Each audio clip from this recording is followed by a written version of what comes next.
How's it going, patrons? Just a little bit of a update on the the battle trying to get the nitrate up to the plants in the aquaponics. As you can see from the new growth on the beetroot there, we're starting to see a lot more green come through.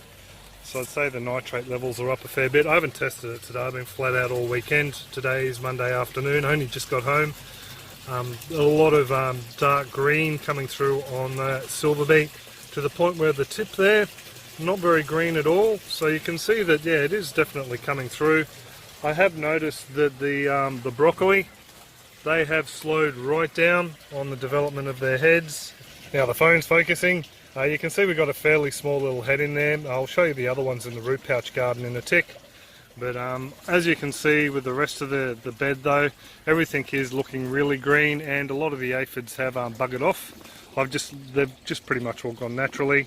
We're not getting them around the tips there at all. In fact, some of the Sockernown spinach is about to flower. They don't set seeds, by the way, but they're looking better.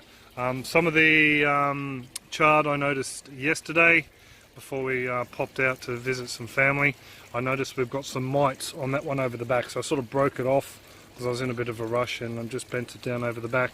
And I have a feeling this one here, just looking at the way these leaves are bending over, we've got a little bit of a mite issue with them as well. So what I'll do is I'll come down and pull them out in a little while.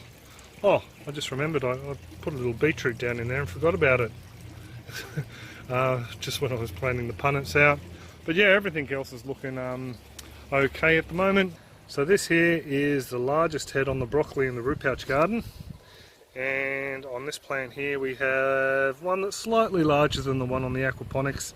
So these guys are sort of taken off ahead of them, which was to be expected because there was a bit of a nutrient deficiency over in that system. The caterpillar damage has slowed right down on here. You can see the remnants of one that I squished the other week. I don't know if it's because of the upland crest underneath. Just had a bit of a closer look at a lot of the leaves down here, and while there's these little buggers on them, the grasshoppers, I haven't seen any caterpillar damage. So I'm not too sure what the go is there. It would be nice to think that it is looking after the caterpillars, but that's not necessarily the case. And over the back here we are getting a few more peas set on the honeypod peas. So there you go, folks, just a little bit of a wrap up anyway. Just looking at the aquaponics, give you a bit of a quick look here on the mulberry. We are getting a couple of wasps, like that little fella in there, if the phone will focus. A couple of the little native wasps in there, and try not to disturb them too much. But we are getting some nice ripe fruit. Now the camera is focused, we are getting a load of the ripe fruit down in there. There's some more up in there you might be able to make out. So yes, we'll be pulling out a small bowl full of mulberries I think tomorrow. Share a couple with the Lizzie dog, and yeah, I'll munch on the rest. A bit of a breakfast. So I will leave it there anyway, patrons. I do hope you're all well and happy, and I will catch you online.